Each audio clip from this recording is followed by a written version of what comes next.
Madame, Messieurs, merci de nous renouveler votre confiance. Nous ferons le point ce soir avec Julino Makelele, qui est député provincial de Kinshasa, mais également porte-parole de l'Union pour la nation congolaise, l'UNC, le parti cher à Vital Kamerhe. Bienvenue, honorable. Merci pour l'invitation, madame. Comment allez-vous? Bien, par la grâce de Dieu, et je voudrais espérer que c'est pareil pour vous. Ok, bah alors on va directement vous ramener. Je ne me demande même pas comment se porte l'UNC. Je sais que vous allez bien. Nous allons très bien. Le président Kamerhe va bien. Il va très bien. Le parti il va se porte très bien. comme un charme. Vous avez l'habitude de le dire. C'est comme si alors je vous ramène directement au Rwanda tout de suite. Le Rwanda qui a finalement eu l'aval de son peuple pour la révision constitutionnelle, mais également à côté le Congo-Brazzaville, qui va finalement organiser son référendum le 25 de ce mois, octobre. Alors on va dire comme ça qu'ils sont en train de fausser la note. Oui, en quoi cela est-il mauvais s'ils suivent les règles démocratiques? Mon papa outre-tombe qu'il prenne cette vérité qu'il avait dite à son fils en son temps. Mon fils, il est toujours malaisé de tricher.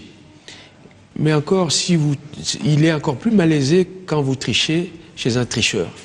Et donc, moi, je pense que ce sont des mauvais exemples, aussi bien le Rwanda, le Burundi que le Congo-Brazzaville, je ne le cache pas, parce que... Mais puisqu'ils agissent selon les règles démocratiques, en quoi est-il mauvais? Les règles démocratiques, parlons-en. Au Congo-Brazzaville, il était question que le mandat du président Denis Sassou puisse se terminer après qu'il en ait accompli 2. De même qu'il y avait une limitation d'âge qui lui permettait plus de postuler. Bon, ils ont fait le forcing, ils ont dû recourir au référendum. Je pense que c'est un mauvais exemple parce que lorsqu'un peuple n'a plus une perspective d'alternance, il est habité par des comportements déviants. Et pour ce qui est du Rwanda, je dirais c'est pareil, mais il appartient au peuple d'interpréter à sa manière les textes qui régissent ces deux pays. Nous avons notre loi constitutionnelle, loi fondamentale, la Constitution, qui prévoit expressis verbis que le mandat le président de la République ne peut faire que 2 mandats de 5 ans chacun. Et au terme de ce mandat, il doit laisser la place à quelqu'un d'autre. Il y a déjà une proposition de loi sur le référendum en gestation. Oui, bon, tout ça, ça n'arrange pas la situation, mais laissez-moi terminer. C'est que, à l'opposé de ce qui se passe dans d'autres pays que j'ai cités tout à l'heure, le Congo-Brazza et le Rwanda, en République démocratique du Congo, cette matière est verrouillée. C'est-à-dire que tout le monde, au nom du sang coulé par le Congolais, tous les Congolais ont convenu à Sun City et par voie référendaire en 2005 qu'il n'était pas question de faire en sorte que quelqu'un qui a fait 2 mandats puisse rester encore au pouvoir. Et cela d'ailleurs, sur le plan juridique, on voit que le siège de cette matière de la révision se trouve au chapitre 7 traitant de la modification de la Constitution. Donc on énumère les instances qui sont appelées à initier la révision de la Constitution, l'article 218 et suivant, et à l'article 220. Donc, on parle de la révision. À l'article 220, on dit est strictement interdit. Ce n'est vraiment pas ma question. Je vous parlais de Rwanda et du Congo-Brazzaville. Et maintenant, je vous parle d'Obama, puisque vous avez dit que le Rwanda et le Congo-Brazzaville, ce sont des faux exemples, de mauvais exemples. Et alors, c'est également un mauvais exemple, le fait que Obama puisse demander du haut de la tribune de l'Assemblée générale des Nations Unies que les pays africains, que les chefs d'État des pays africains puissent respecter leur mandat, ne puissent pas réviser leur constitution respective. Est-ce que cela n'est pas de l'ingérence ? Non, d'abord, je suis triste de constater que ce sont les étrangers, parfois, qui sont amenés à nous rappeler ce que nous devrions savoir nous-mêmes. Comment qualifiez-vous cette attitude? C'est de l'ingérence, n'est-ce pas? Non, madame. Il n'y a que de bons amis qui peuvent vous rappeler à quel devoir vous devez vous tenir par rapport aux engagements. Quand est-ce que nous leur avons rappelé quelque chose? Écoutez, le problème, c'est qu'il y a comment dire, il y a une morale en politique aussi. Le respect de la parole donnée. Et non seulement de la parole donnée, mais des engagements contractés. Ça, ce sont des engagements contractés par l'ensemble des Congolais, par voie référendaire et à travers notre constitution. Nous sommes tous, de quelque bord que nous fissions, nous avons tous convenu que ce mandat, ici, chez nous, c'est 2 ans et il ne peut pas être renouvelé. Donc, renouvelable une fois, 2 mandats, mais renouvelable une fois, 5 ans, 5 ans. Et donc, si des amis, si on en arrive à un point tel que ce soit des amis qui nous le rappellent, ça veut dire en d'autres termes que nous-mêmes, lorsqu'on se parle, on s'écoute pas. On s'écoute pas. L'opposition, en tout cas l'UNC et la dynamique de l'opposition, a fait à plusieurs reprises cette invitation au président de la République pour dire il faut respecter le mandat, il faut respecter la Constitution. On nous dit on va la respecter, mais il y a des subtilités qui sont telles que chacun voit qu'il risque de ne pas la respecter. Ce ne sont pas des procès d'intention? Madame, je crois que c'est dans votre émission que j'avais une fois parlé du concret par rapport au procès d'intention qui a été fait par l'opposition à l'égard du président de la République. J'avais dit ceci. La majorité, et ça a été répété à Kingakati, n'a jamais été habitée par des velléités de modification de la Constitution ou de déverrouillage des articles verrouillés de la Constitution. J'avais fait la démonstration.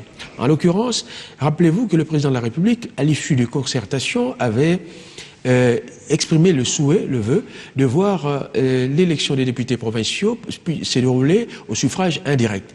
Et qu'est-ce qui s'est passé? Patatras, la CENI a saisi cette balle au bond, a quasiment annonné ce que le président avait dit, en proposant une feuille de route comportant l'élection des députés provinciaux au suffrage indirect. Ce faisant, la CENI savait bien qu'on énerverait la disposition de l'article 497. On a un chapitre des élections, on en parlera. Je préfère vraiment que vous restez dans la question que je vous pose. Il y a un chapitre d'élections, on risque de se perdre. Je voulais savoir, est-ce que l'attitude entre guillemets de la communauté internationale et précisément le rappel dont vous qualifiez de rappel de Obama par rapport au respect de constitution de chaque État, est-ce que cela n'est pas une ingérence dans les affaires nationales de chaque pays? Comment considérez-vous cet aspect?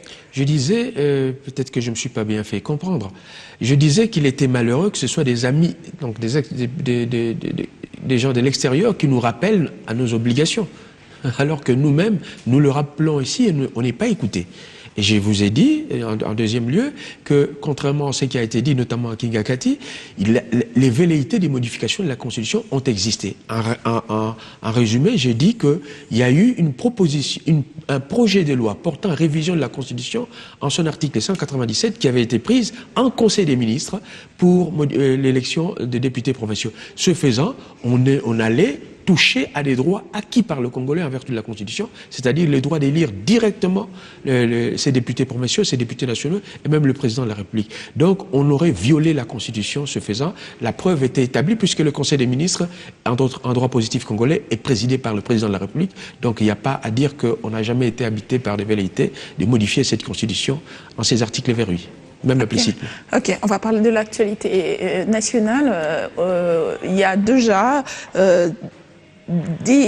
on doit en principe organiser des élections pour le bureau de l'Assemblée nationale et il y a déjà eu des postes qui ont été lagués, il y a des gens qui ont démissionné, ces partis faisant partie, ces personnalités faisant partie du G7 ont démissionné, il y aura une élection qui sera organisée. À ce sujet, on demande même à Madame le questeur de pouvoir démissionner. Cela est-il juste?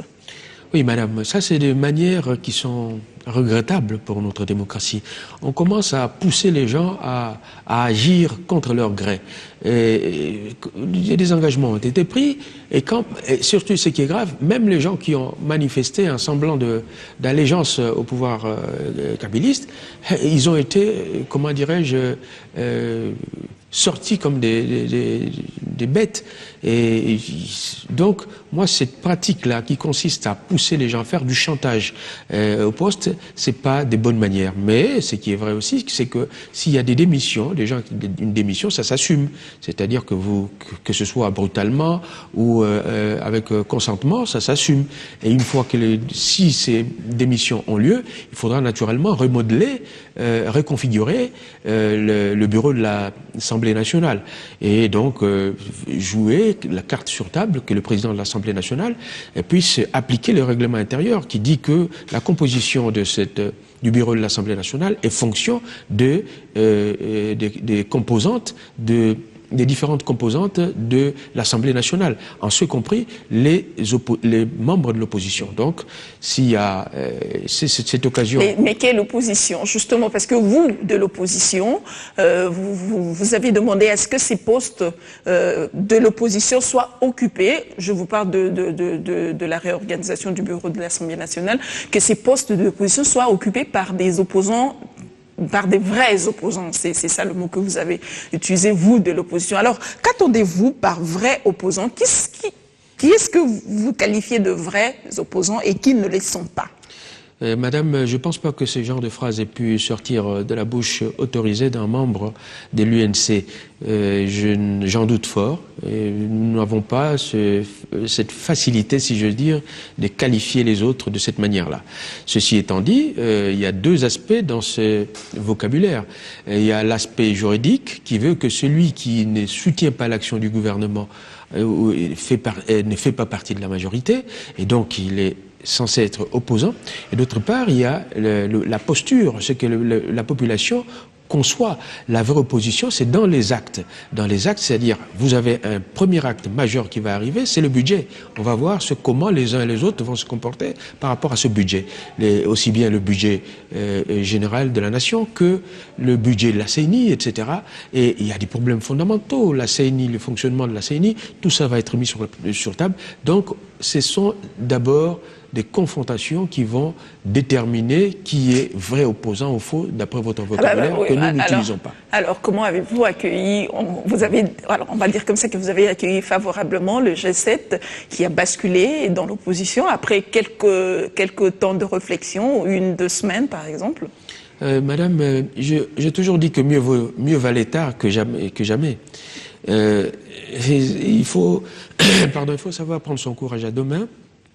Et ici, nous apprécions le courage pris par les membres de du G7 de quitter ce navire présidentiel qui coule à vive allure et de rejoindre les opposants que nous sommes à travers les idées et surtout une perspective, c'était on ne touche pas à la Constitution, on ne viole pas la Constitution, c'était notre b.a.-ba et nous sommes heureux de voir que nous ne sommes plus seuls, même ceux de la majorité et même ceux qui sont encore dans la majorité, il y en a beaucoup, nous causons entre nous qui ne sont pas pour faire en sorte que le président Kabila demeure en fonction jusqu'au-delà du 20 décembre. Donc il y a beaucoup qui vont être habités par un problème de conscience, à savoir quand la population, on a vu les exemples en janvier, etc., le peuple ne veut pas. L'alternance, c'est une condition de la paix. Ceux qui veulent pas, je mesure bien mes propos, ceux qui veulent aller au glissement, ceux qui veulent créer les conditions pour que le mandat du président de la République aille au-delà du 20 décembre, sont les véritables amis de la balkanisation du Congo. Parce qu'ils vont créer les conditions telles que les ennemis puissent profiter de ce qui pourrait arriver et d'épaisser les Congos éventuellement. Donc nous ne pensons même pas. Donc pour revenir à ce G7, nous sommes heureux. Le reste, nous verrons chacune de ces composantes, comment elle va se comporter par rapport aux différents aspects, problèmes qui sont débattus au niveau de la nation. Et donc nous verrons, ça sera difficile qu'ils se fassent harakiri, que du jour au lendemain, ils disent par exemple que la politique de Bukangalonzo ou la construction des immeubles intelligents ou les avions, tout ça, sont mauvais. Ce sera difficile, il leur faudra un petit temps, mais nous, dans l'entretemps, nous serons la locomotive de cette opposition pour qu'elle soit... On revient sur la reconfiguration du bureau de l'Assemblée nationale. Le MLC suggère à ce que tout le bureau soit reconfiguré. Est-ce que vous êtes de cet avis? Oui, je l'ai dit tout à l'heure, c'est le règlement intérieur de l'Assemblée qui le prévoit. Est-ce logique? C'est le règlement intérieur, madame. Nous sommes là dans un domaine où il n'y a pas à mettre des sentiments. Et c'est ça ce que nous reprochons à cette majorité qui pense qu'il n'y a qu'un seul homme qui peut diriger ce pays. Non. Quand le texte vous dit ce qu'il faut faire, il faut le faire, madame. Le règlement dit clairement que le bureau de l'Assemblée doit être... la composition doit tenir compte des composantes de l'Assemblée. Et donc, si l'opposition veut, d'une manière ou d'une autre, récupérer le poste qui aurait pu lui revenir, il n'y a pas malaise ou malheur à cela. Alors, un autre virement à l'opposition, c'est Moïse Katumbi. Qui est maintenant à l'opposition, et nous savons tous que c'est le candidat potentiel pour 2016. Et cela n'inquiète-t-il pas Vital Kamerhe? Est-ce qu'il ne vient pas voler la vedette à ce dernier? Non, madame, d'abord, j'ai salué en fait le fait que Vital Kamerhe ait fait des bébés. Hein, parce que c'est lui qui le premier a pris son courage à deux mains en démissionnant de ses fonctions de président de l'Assemblée nationale et du secrétaire général du PPRD. Il a été forcé de le faire. Madame, c'est-à-dire qu'il aurait pu... C'était pas de bon gré, hein? Oui, c'est pas grave, mais au moins les raisons étaient valables, patentes. Donc c'est qu'il y a eu incompatibilité de politique, de perception de la politique entre le camp de M. Kabila et le président Vital Kamerhe. Et il a assumé cela. En sportif, il a présidé, disons, à l'élection de Bochab comme successeur. Mais Vital Kamerhe a été l'un des rares. C'est le seul, après Tshisekedi, à avoir quitté ce navire-là, et tous les avantages y afférents, pour aller dans l'opposition. Et il a mis du temps. Beaucoup de gens, j'en conviens, ont même émis des doutes sur son appartenance à l'opposition. Mais chacun peut le reconnaître. Le président Tshisekedi... Comme c'est le cas aujourd'hui pour le G7. Vous permettez, le président Tshisekedi étant dans l'état où il se trouve, Jean-Pierre Bemba à l'extérieur, l'opposition ici, au Congo, n'a pu être vraiment véhiculée avec force qu'avec l'appoint de Vital Kamerhe et des autres qui ont... Et aujourd'hui, les donnes changent. Aujourd'hui, les donnes changent. C'est maintenant Moïse Katumbi. C'est qui justifie la dynamique dans la politique. Non, nous disons ceci. Moïse Katumbi est bienvenu dans l'opposition. Le fait qu'il ait quitté la majorité, il lui reste maintenant à dire qu'il est dans l'opposition, comme le MSR vient de le faire. Nous attendons. Pour le reste... Mais évidemment, il fera partie de l'opposition, puisque la politique en RDC est bipolaire. Non, c'est-à-dire qu'il peut se trouver, vous connaissez des partis qui se déclarent centristes, vous connaissez aussi des gens qui disent... Ce n'est pas la règle de la politique ici en RDC, on n'est pas centriste, on est soit opposant, soit du pouvoir. Madame, donc quand on n'est pas du pouvoir, on est automatiquement je suis opposant. désolé de vous, disons, d'aller à l'encontre de ce que vous me dites, parce que moi, ce sont les faits qui comptent. Tout ce que je sais, c'est que le président, le gouverneur Moïse Katumbi a quitté le camp majoritaire. Mais maintenant, où est-il? Je ne le sais pas.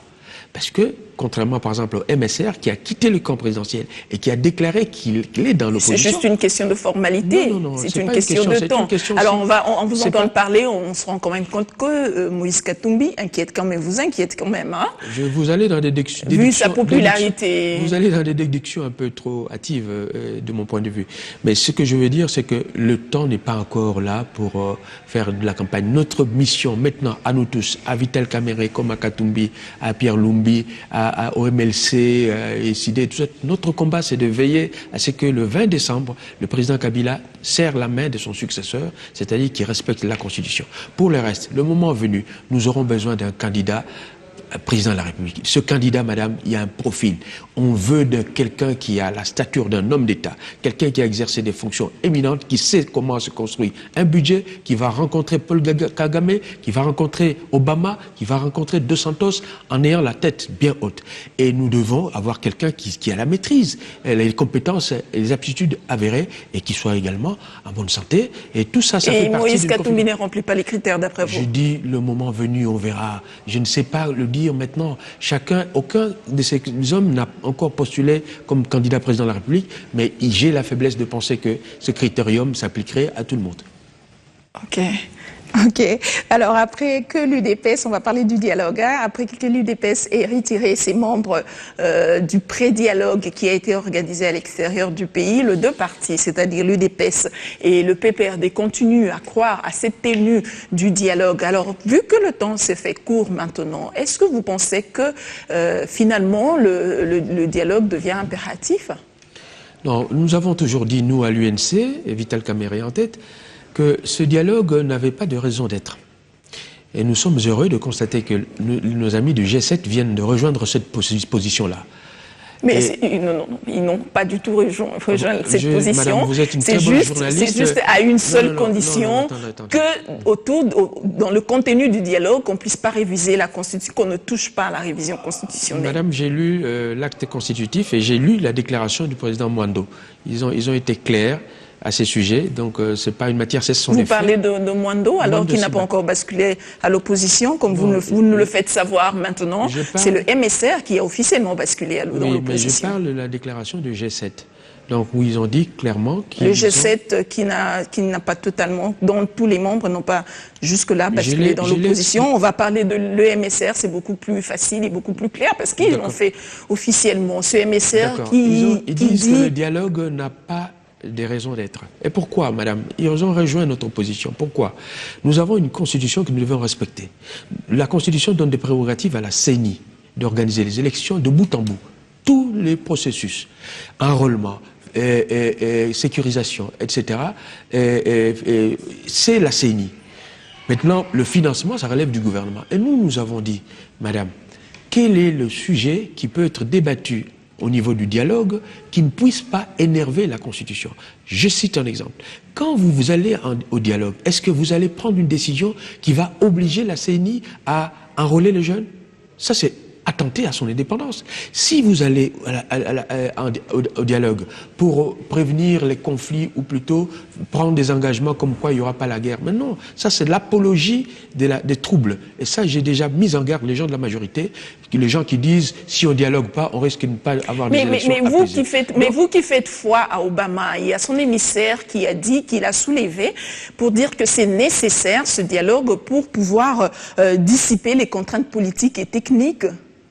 Vous savez, ça nous ramène au discours du président de la République, ou en tout cas ce qu'on a dit de ce qu'il aurait dit à Kingakati. Il faut que le président de la République dise aux Congolais, voici, moi je suis président de la République, je vous donne ma garantie. Je suis le garant du bon fonctionnement des institutions, le garant du respect de la Constitution. Je ne peux voir, en vertu du serment que j'ai Voulez-vous répondre à ma question? J'y arrive, madame. Allez-y, parce que nous n'avons pas beaucoup de temps, on doit traiter toutes les matières. Comme je n'ai que l'intérêt général et non l'intérêt particulier des gens de la majorité, je ne modifierai pas la Constitution, je ne serai pas candidat président de la République, et le 20 décembre, je serrerai la main de mon successeur. Vous voulez lui prêter les mots?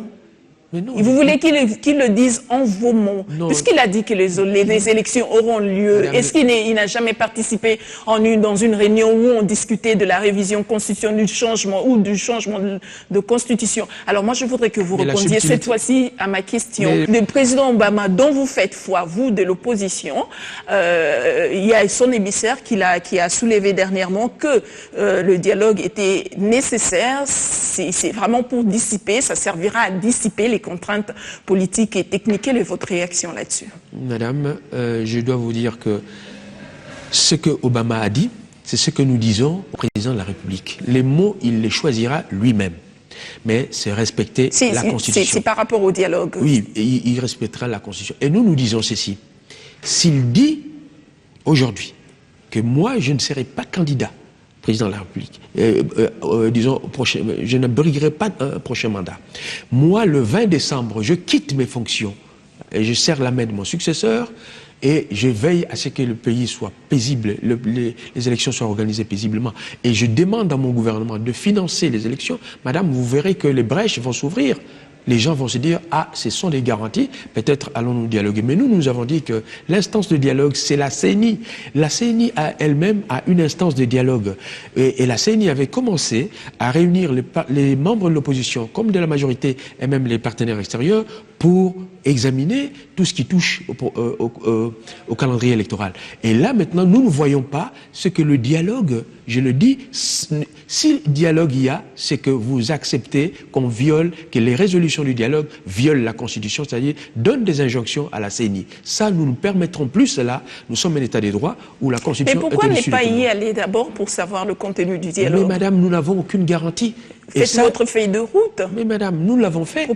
Vous avez proposé votre feuille de route, comme l'a fait l'UDPS. Madame, quand l'émissaire du président Kabila est venu voir les différents partis politiques, dont les nôtres, nous lui avons remis un mémorandum adressé au président de la République, où nous avons dit exactement cela. Et si nous nous disons, le président de la République, c'est lui le garant du bon fonctionnement des institutions, je le répète, madame, il lui appartient de rassurer l'ensemble des Congolais et non pas seulement ses partisans de Kingakati, de la majorité présidentielle. Il lui appartient de dire... Mais attendons voir le 6 décembre, certainement il le fera madame, lors du rapport de l'État de la Nation. Allez, on va parler des élections. Mais vous trouvez ça normal, madame? Un sujet aussi capital qu'on attend 3 mois, depuis le mois de juin, qu'on attend les concertations et que le peuple attend dans l'incertitude. Je ne pense pas que ce soit à la hauteur des enjeux.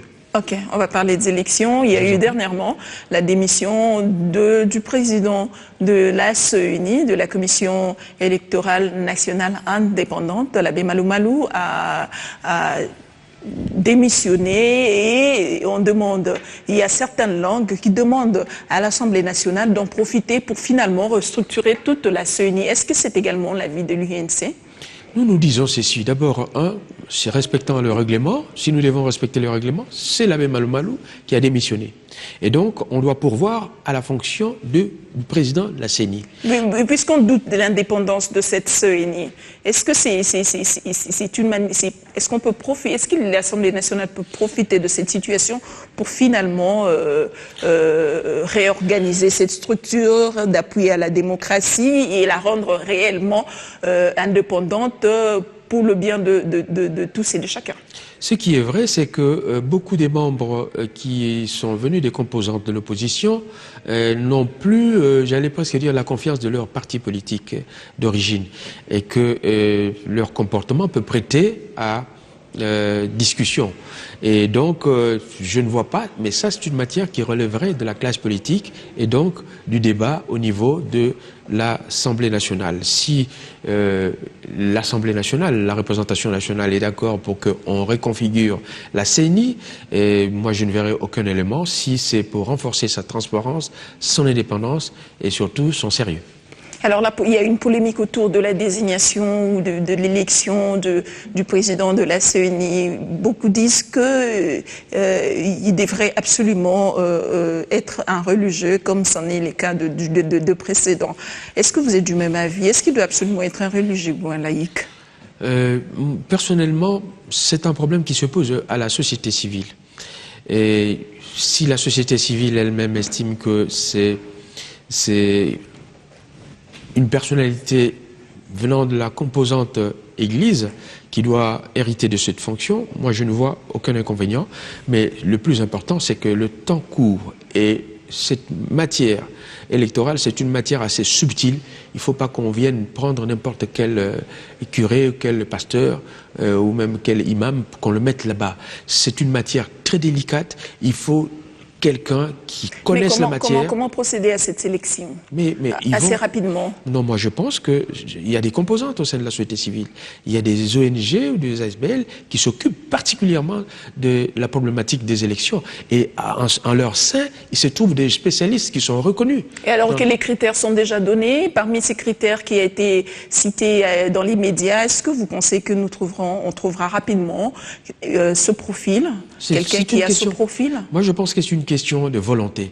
Si la volonté est là, si la société civile ne se laisse pas instrumentaliser une fois de plus par les politiques, eh bien, la solution sera vite. Parce qu'au sein de la société civile, je vous dis, nous avons des composantes, nous avons des ONG qui sont reconnues unanimement par l'ensemble de la classe politique et par les citoyens comme étant bien outillés, bien spécialisés en en tout ce qui touche au processus électoral. Et donc, si on veut y aller là-bas, ça va. Parce que ce qui est malheureux maintenant, c'est que dans cette structure qu'on a actuellement, le seul vrai spécialiste, c'est Malou Malou, il ne faut pas le cacher, et qui connaissent bien il est reconnu maintenant alors qu'il a démissionné. Non, je dis, c'est-à-dire qu'on peut très bien être possesseur d'une matière particulière et être partisan, c'est pas incompatible. Mais je ne vais pas faire ce procès d'intention au moment où il a besoin de son repos et je lui souhaite un prompt rétablissement. Et reconnaissons aussi que l'homme a des aptitudes avérées. Toute cette reconnaissance parce qu'il a démissionné. Non, c'est pas ça, madame. Reconnaissons que quand même par rapport aux autres membres du bureau, Malou Malou en matière électorale a une longueur d'avance. C'est la raison pour laquelle nous souhaitons qu'il y ait quelqu'un qui puisse prendre le bateau immédiatement et l'amener à bon port rapidement. Parce que si on doit apprendre le métier, on prend un laïc, un ecclésiastique ou quelqu'un qui doit apprendre à poser des questions à un conseiller, ça va pas, ça va traîner encore. Faire tourner le processus. Ben, on comprend par là qu'il y a un déficit de temps qui s'impose. Donc avec la désignation du président de la CENI, l'inscription de la matière à débattre à l'Assemblée nationale, mais également l'entérinement du chef de l'État. Comment faire pour gagner le temps, c'est d'après vous? Non, je vous ai dit que c'est une question de volonté. Si on demande à la société civile, on leur dit donnez-nous en ayant le mois un candidat consensuel. Ils doivent être en mesure de le faire. Mais la volonté y est, mais le profil pour trouver cette personne, certainement, pourra faire défaut. Oui, madame, mais si les gens sont consciencieux, s'ils sont nationalistes comme je voudrais l'espérer, s'ils sont au-dessus de tout soupçon, s'ils ne voient que l'intérêt du Congo, ils trouveront, madame, ça existe. Nous sommes connaisseurs quand même de cette matière. Nous voyons qu'il y a au moins 5 têtes qui émergent dans le lot des gens de la société civile qui connaissent la matière électorale. Mais Mulunda aussi peut postuler, puisqu'il a déjà eu à organiser bien que mal ces élections-là, mais il a quand même accumulé une expérience. Une certaine expérience. J'ai dit tout à l'heure qu'il vaudrait mieux avoir quelqu'un qui ne soit pas inféodé politiquement, et chacun a compris que, et d'ailleurs même a posteriori, qu'il a des accointances avec la majorité présidentielle, et donc ça ne servait à rien de le mettre encore sur la liste des partants. Mais alors, si jamais la publication d'un nouveau calendrier global électoral tarde, à qui allons-nous attribuer cette faute? Non, madame, il faut vu voir, ce qui se passe. Voyez, quand la CENI a publié son calendrier électoral, la CENI a listé des obstacles qui pourraient empêcher, la bonne exécution de son calendrier. Et la CENI a listé les instances ou les institutions qui sont appelées à réagir par rapport à ces obstacles. Eh bien, la majorité de ces obstacles viennent du gouvernement, du Parlement et du président de la République. Donc, si ça ne marche pas, et on y est en plein dedans, puisque aujourd'hui, c'est avéré que le gouvernement, alors qu'il aurait dû mettre, pendant les exercices budgétaires 2012, 2013, 2014, 2015, près de 800 à 1 milliard de dollars de côté, parce que le Parlement lui en a donné l'autorisation, le gouvernement n'a donné à peine que 17%. 17%. Donc, aucune volonté d'organiser les élections par ce pouvoir. 22% ou 17% 17% en totalité. C'est-à-dire, si on voit les exercices budgétaires 2012, où il était prévu, par exemple, 250 millions, 2013, où il était prévu près de... Mais la CENI dit officiellement qu'il lui a été versé seulement 22% en 2015. Et si jamais le budget 2016, il n'y a pas d'argent pour la CENI, comment allons-nous procéder? Madame, tout ça, ça procède d'une intention, d'une volonté. La volonté, c'est laquelle? C'est que depuis 2011, ce gouvernement, ce pouvoir, sait qu'on doit organiser un cycle électoral en 2015 et 2016. Et ce gouvernement n'a pas mis l'argent autorisé par le Parlement à la disposition de la CENI. Mais vous continuez à faire des constats. Moi, je vous demande de faire des propositions. Si jamais, en 2016, pour le budget qui sera voté en 2016, et qu'il n'y a toujours pas l'argent pour la CENI, comment procéder pour éviter ce blocage? Madame, on ne doit plus dire cela. Chacun aura constaté la mauvaise volonté du gouvernement. Votre rôle, c'est également de faire des propositions. J'y suis, madame. Allez-y. Donc, le gouvernement, constatant que toutes les composantes de la société congolaise ont compris que c'est lui qui veut être à l'origine du blocage et des dérapages du processus électoral, doit maintenant se racheter. Dans le budget 2016, il faut qu'il dégage l'argent pour le processus électoral. Et pour cela, priorité doit être donnée aux élections qui sont prégnantes par rapport à la Constitution, c'est-à-dire l'élection présidentielle, l'élection des députés nationaux et l'élection des députés provinciaux. Tout ça, si on veut coupler, comme on l'a fait en 2006, au mois de novembre 2016, il sera toujours temps d'enrôler les nouveaux majeurs, de voir le fichier électoral et surtout de donner l'argent à la CENI pour qu'elle puisse remplir sa mission. Mais ça revient au gouvernement. Donc le gouvernement, puisqu'il ne l'a pas fait, et Matata Pogno, chacun le sait, a agi comme la cigale, c'est-à-dire il a chanté pendant tout l'été les indices macroéconomiques, s'est trouvé fort dépourvu quand le calendrier électoral fut sorti. Et donc là maintenant, il se retrouve, il ne sait plus, et surtout il ne pensait pas avoir cette résistance populaire, parce qu'il pensait passer comme lettre à la poste, et sans le vieux Tshisekedi et tout ça, et se sont retrouvés face aux Congolais qui ont pris conscience de leur mission, et donc de leur détermination à ne pas laisser violer la Constitution. Alors, on va parler de la sécurité et des droits de l'homme. Dernièrement, Kobler, il a fini son mandat, il a déclaré dernièrement du haut de la tribune de l'ONU que les violences liées au processus électoral en RDC inquiètent. Alors que nous savons tous que les partis politiques ont signé la charte de bonne conduite. D'où lui vient l'idée de parler de violence du haut de la tribune de l'ONU?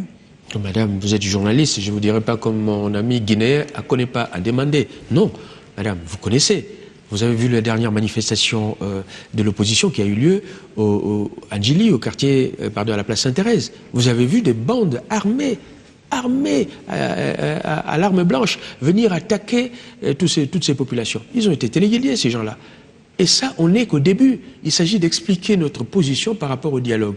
L'opposition, pour expliquer à la population pourquoi nous n'allons pas au dialogue convoqué par le président Kabila. Si c'était un dialogue, j'allais presque dire, préparé par le représentant spécial du secrétaire général des Nations Unies, comme cela a été indiqué dans l'accord cadre d'Addis Abeba et dans la résolution 2098 du Conseil de sécurité, c'est-à-dire M. Kobler rapprochant les avis des uns et des autres, et ensuite de quoi il dirait au président Kabila, voici ce que les gens pensent par rapport au dialogue. Et le président aurait pu convoquer en son temps, mais la politique c'est aussi l'art de saisir les opportunités, madame. Pour revenir aux violences, madame, aujourd'hui quand on voit, vous avez des hommes politiques qui sont délestés de leur garde du corps.